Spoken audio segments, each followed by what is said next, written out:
Class. Today we're going to do a simple little uh, bit of code with some loops and if statements together. First and foremost, I'm going to use a while loop instead of a for loop. Um, for loop goes a particular number of times. That's one common mistake when you're first using loops. People will use it and, for everything. For loops, one of the ones that's used a lot, particularly early on in certain applications. And it's probably one of the easier ones to write. So people will try to use it for everything. Now, a for loop, like I said, goes a certain number of times. But there are times where you don't know how many times you're going to loop, like for a video game or any particular kind of menu system or something you're trying to run. You don't know what they're going to pick and how many times they're going to pick things and what they're going to do. So you can't use a for loop for that. You have to use a while loop. So first and foremost, for this, I need some sort of variable. Now I can use an integer. I could use a Boolean, for example. Or I can do, int end equals -1. It really doesn't matter. There's just a couple of different ways we could do this, and it ends up being kind of the same. So, first and foremost, I've set up my scanner already in this loop with ifs. I've imported the top, and I've got the scanner set up here. Basically copy and paste from any other program. Now, while end, uh, let's go with the Boolean for this one.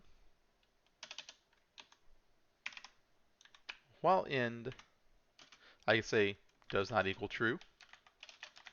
I can say while end equals false.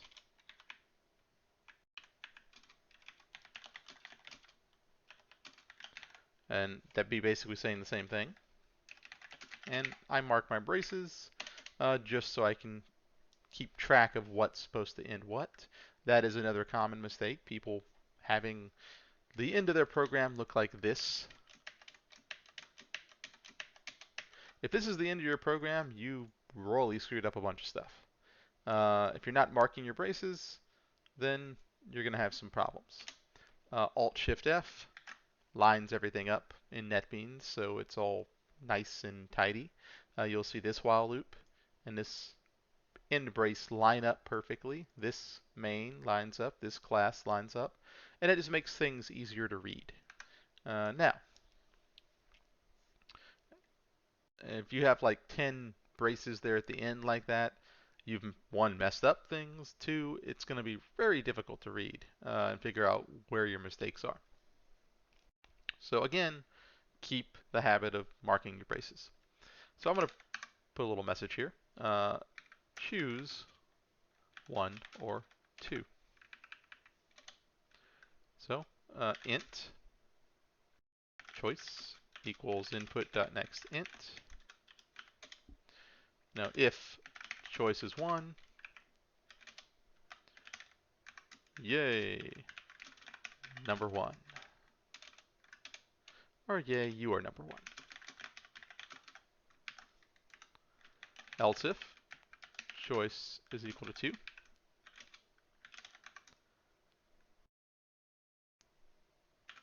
you can be number 2 as well. And then else if, in this case, choice,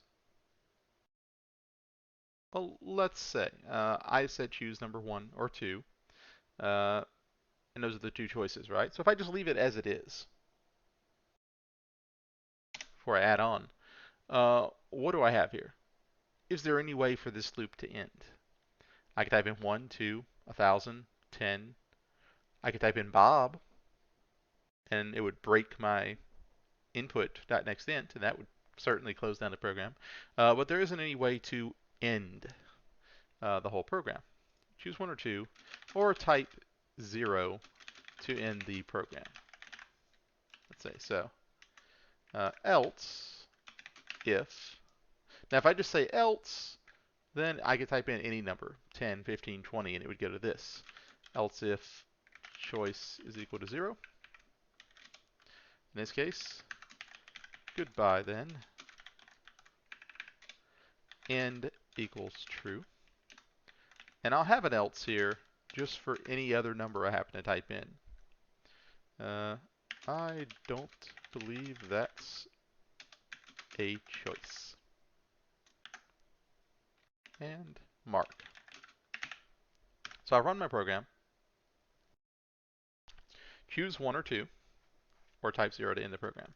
I choose 1, 2, 1, 2, 1, 2, 1, 2, 1, 2.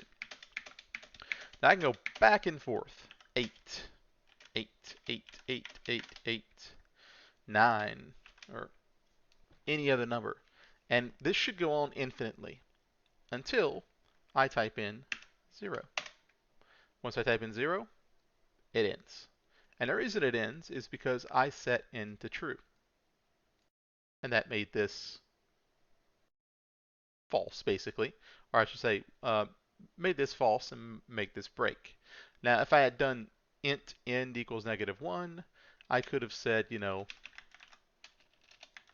while end does not equal 0. And then I actually wouldn't have needed this particular statement. I also could have done break or system.exit 0, and that shuts down Java completely. Break will leave the current loop, basically, or statement, or whatever. This basically shuts down all of Java, so your whole program closes. So there's a couple of different ways to basically do the same thing, to close down your program, to do other things, to just leave the particular loop that you happen to be in, or let the loop end gracefully, kind of like what I did here. All right, and that is your loops with ifs. If you have any questions, of course, feel free to message, ask me. But here it is from top to bottom. One more time. Oh, and don't mind the yellow. That just means that it's complaining that it's not a switch. And I can just click it and it will change it to a switch. And ifs and switches can be pretty much the same thing. Now, switch, again, I'm sure I've mentioned this before, but it is more efficient because an if will go down this list. Is choice 1, is choice 2, is choice 0, else. Whereas a switch, oops, I guess I'll have to redo that. There you go. A switch will go directly to that particular case. If I type in 0, it will ignore 1, 2 because they don't match, and it'll run 0. It'll go directly to basically that. It's like a bookmark. It goes directly to that. Now, of course, you need break statements for your switch case, but that's effectively what you have here. Either way is fine. This is another example of we could have written this program probably 10 different ways and got the exact same result. The longer you do programming, the more likely that is to happen. You write more and more code, you get more and more options to do the same thing. Some are more elegant, some are faster, some are more efficient, some are tremendously long. It depends. When you get to like Java 2, for example, there's a couple of programs where you could write 500 lines of code, or you could write 90, and they do exactly the same thing. And as far as anyone playing it with it is concerned, they don't notice any difference.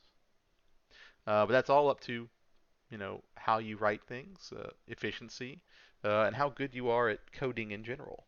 Uh, which would you prefer to do? Write 500 lines or 90? Now the 90 is going to be a lot more complex. That's the problem there. Sometimes it's easier reading wise, writing wise to do it the longer way than it is to take a bunch of shortcuts and make the code a lot more complex. It just depends on the person writing it. Well, anyway, that's it.